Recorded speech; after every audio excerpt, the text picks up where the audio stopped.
अंजनीपुत्र हनुमान सेवाभावी संस्थेतर्फे हनुमान जयंती निमित्ताने मोफत आरोग्य शिबिराचं आयोजन करण्यात आलं होतं। एपेक्स हॉस्पिटल, मातोश्री गंगूबाई संभाजी हॉस्पिटल यांच्या संयुक्त विद्यमाने कोपरी भागातील हनुमान मंदिरात झालेल्या या आरोग्य शिबिरात सुमारे 40हून जास्त विविध वैद्यकीय चाचण्या करण्यात आल्या।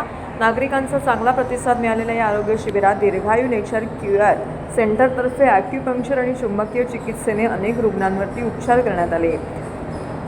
तर संस्कार सेवा संस्थेतर्फे मोफत नेत्र तपासणी आणि अल्पदराने चष्मे देण्यात आले। यावेळी संस्कारतर्फे ECG, रक्तदाब चाचणी, रॅडम रक्त तपासणी, वाढत्या वजन तपासणी करण्यात आला।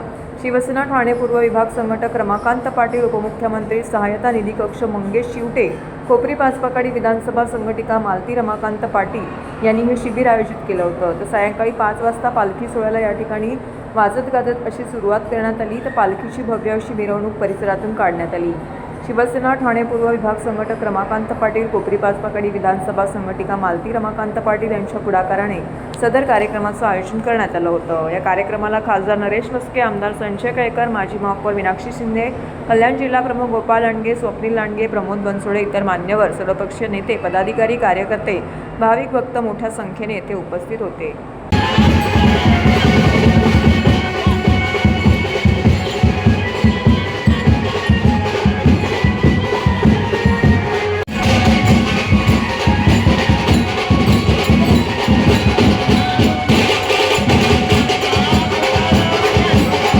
कोपरी गाव ही पुण्यभूमी आहे। या पुण्यभूमीच्या वेशीवरती आज हनुमंत रायाचा आज जन्मदिवस आहे आणि या वेशीवरती कोपरी गावाचं रक्षण करण्यासाठी या वेशी कोपरी गावाचे अनेक तरुणांनी एकत्र येऊन हे मंदिर या ठिकाणी स्थापन केलेलं आहे।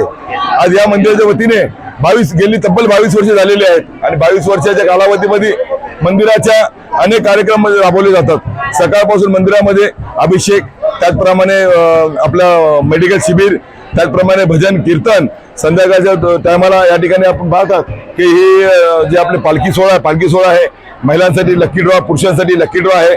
त्याच्यानंतर संध्याकाळी 9 वाजता आरतीनंतर या ठिकाणी महाप्रसादाचं आयोजन केलेलं आहे। अशा प्रकारे अनेक कार्यक्रम या अंजनीपुत्र हनुमान सेवाभावी संस्था अंजनीपुत्र हनुमान मंदिराच्या वतीने राबवले जातात।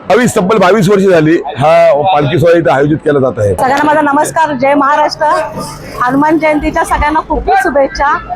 आज हनुमान जयंतीचं निमित्त जरी असेल तरी वर्षानुवर्ष आज 22 वर्ष झालेत आणि या 22 वर्षात हनुमान जयंतीच्या दिवशी उत्साहाचं वातावरण असतं। सकाळपासून रात्रीपर्यंत कार्यक्रमाचं नियोजन असतं। बट सकाळपासून मला वाटतं एक आरतीचा झाल्यानंतर एक भव्य दिव्य असं आपल्या सगळ्यात महत्त्वाचा घटक म्हणजे आरोग्य आणि सगळ्यांचं आरोग्य चांगलं ठेवण्यासाठी आज मला वाटतं कोपरी गावात ठाणे पूर्वेला आपण हनुमान मंदिरामध्ये अंजनीपुत्र सेवाभावी संस्था यातर्फे एक आरोग्य शिबिर ठेवण्यात आलेलं। या आरोग्य शिबिरामध्ये बॉडीचे जेवढे पार्ट्स येतात त्या पार्ट्सवरती सगळ्यांचं चेकअप ठेवण्यात आलेलं। मग मला वाटतं जेवढे पण आपल्याला लागतील तेवढे सगळे शिबिर, चष्म्यापासून, डायबिटीजपासून, ब्लड प्रेशरपासून जे जे योजना आहेत त्या योजना म्हणजे मला वाटतं आज ऑपरेशनपासून एखाद्याला जर प्रॉब्लेम निघाला तर त्याचं ऑपरेशन देखील गंगूबाई हॉस्पिटलमध्ये करण्यात येईल असं आपण त्याचं नियोजनच करून ठेवलं होतं। त्याचप्रमाणे मला असं वाटतं की एखाद्या अपंग व्यक्तींना आज सायकल वाटप देखील आपण आज केलेलं आहे। त्याच्यानंतर आपण आज पालखी सोहळा हा भव्य दिव्य केलेला आहे। त्याच्यानंतर आपल्याला आज प्रवचन असणार आहे। प्रवचनानंतर आपण एक महिलांना आणि पुरुषांना एक उत्साह देण्यासाठी आणि सामील झाल्यानंतर भक्तजनांना काय दिलं पाहिजे तर एक त्यांच्यासाठी लकी ड्रॉ ठेवलेला आहे। तर त्यांना पण ठिकाणी हाताने लहान मुलांसाठी देखील बक्षीस वाटप ठेवलेलं आहे। हे सगळं झाल्यानंतर एक महाप्रसादाचं आयोजन केलेलं आहे आणि सगळ्यांना मी इतकंच सांगेल की ज्याप्रमाणे एकवचनी एकमुखी सगळ्यांनी ज्याप्रमाणे आपलं स्वतःचं आरोग्य सांभाळून ज्याप्रमाणे श्री हनुमंत भगवंताने छाती फाडल्यानंतर रामाचं चित्र दिसलं त्याचप्रमाणे प्रत्येक व्यक्तीने एकच संदेश घ्यायचा आहे, आपल्याला प्रामाणिकपणे राहायचं आणि प्रामाणिकपणे जगायचं आहे।